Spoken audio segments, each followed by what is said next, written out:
Another week, we got a new major order, and of course, we get a new patch. And it's a pretty small patch, but it does have some awesome significance because there's some things that have been pretty annoying, especially with the bug missions that I'm excited about from this patch. So anyway, we're gonna talk about the major order first. And basically what it is the termicide dispensing towers have been built all over the barrier planets. They need only to be activated and to quarantine the bugs for good. So basically, there's these mission types that have spawned, and they're gonna be activate terminated control system, and they seem pretty self-explanatory and pretty simple. The thing I wasn't sure of is if these are just individual or if it's a community thing, but all the major orders have been community things. Let me know down in the comments below if you've been playing Helldivers today. I just got home, so I haven't had a chance to jump on, but I'm gonna jump on in a few minutes and test it out. But let's get into these patch notes because, again, I'm pretty excited for some of the changes that they made.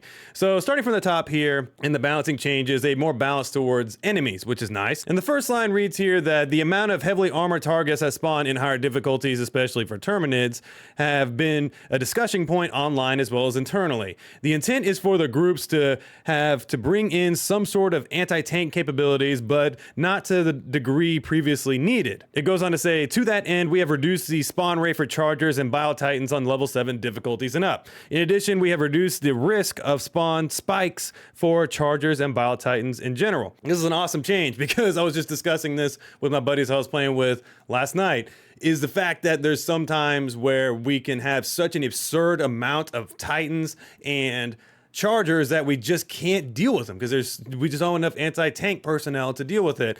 And there was a game I got into the other night, and it was absolutely ridiculous. We had breaches all over the place, and every breach was spawning a Bile Titan. And at one point, we had 5 Bile Titans on the map, and I was just blown away by the amount of freaking chaos that was going on. So it's nice that they've actually lowered the spawn rate on these. I'm really happy. The patch notes go on to read, please note that we have changed the distribution of enemy types, not reduced the difficulty. Expect other enemy types to appear in greater numbers instead. Totally fine with that. I'm totally fine with that. It makes sense because some of the smaller units, maybe some of the medium units, makes sense to have a large amount on higher difficulties. Cool, I'm fine with that. We can deal with those with stratagems and also with the Arc Thrower, which has become absolutely dominant. If you haven't been using it, need to be using it. It's a very good gun. Anyway, so I'm fine with that. I'm cool with dealing with large amounts of enemies. What I'm not cool with is trying to fight 3 Chargers and 4 Bile Titans all at once. It's very overwhelming, so I'm glad they made these changes. All right, so the next area talks about Chargers in general. So it starts out by saying, we are humbled by the community's ability to find things like Charger leg meta in our game. However, spending your heavy anti-tank weapons on legs instead of the obvious weak point seems to be counter to expectation. We're not changing anything regarding the Charger's legs. We are, however, lowering the health of the Charger's head. It should now be at a point where a well-placed shot from a recoilless rifle or a ETA-17 instantly kills the Charger. Together with the unfortunately documented change of the last patch that increased the armor penetration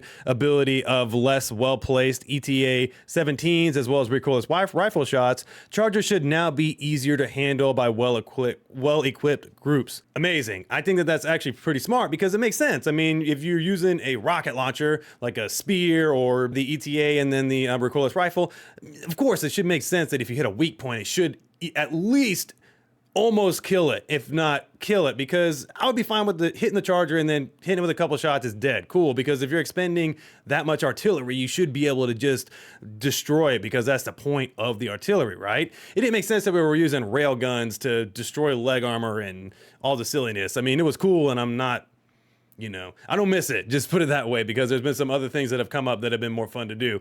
So anyways, that's pretty much the gist of it. They do talk about a couple of other things. One thing of note here that I actually did notice that I'm actually grateful I wasn't going crazy is they did mention that the exosuit can destroy itself with a rocket if you're turning. So basically what happened is the other day I was turning around and I was testing out the thing and I shot a rocket and I blew up. And I thought, what the heck happened? Is there like a weak spot that I got blown up from or what? I didn't get it. Lo and behold, it was because I was turning and shooting rockets at the same time. So glad that's a known issue and they're gonna fix that. And there's also a plethora of other known issues on this list as well. But that's pretty much the meat and bones of it.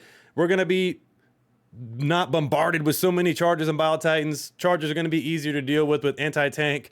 And just in general, we're gonna see a little bit more numbers increased on basic as well as medium level enemies. All for it, I'm good with it. Helldivers 2 continues to impress me with how well they're responding to community feedback as well as how well they are responding to changes that they're making themselves, because again, you know, it's not a perfect experience. I mean, in terms of balancing, I mean, there could be some weapons that are stronger, there could be some weapons that are weaker. It's going to take trial and error, and the community feedback is going to be important here, as well as the developers being flexible. And so far, this very small team of developers has been way more receptive to changes than the vast majority of AAA titles that we've gotten in the past. So anyways, kudos to you, developers for Helldivers 2. You guys are doing awesome. Keep doing the good work. And that's it for the patch notes for today. Let me know what you guys think down in the comments below. Do you think this is good? Are you actually excited to actually have some proper artillery to fight these chargers and kill them in one shot? Let me know down in the comments below, and make sure you subscribe, comment, like, do all the YouTube stuff. Anyways, thank you guys so much for watching this video, and we'll see you next time. Peace.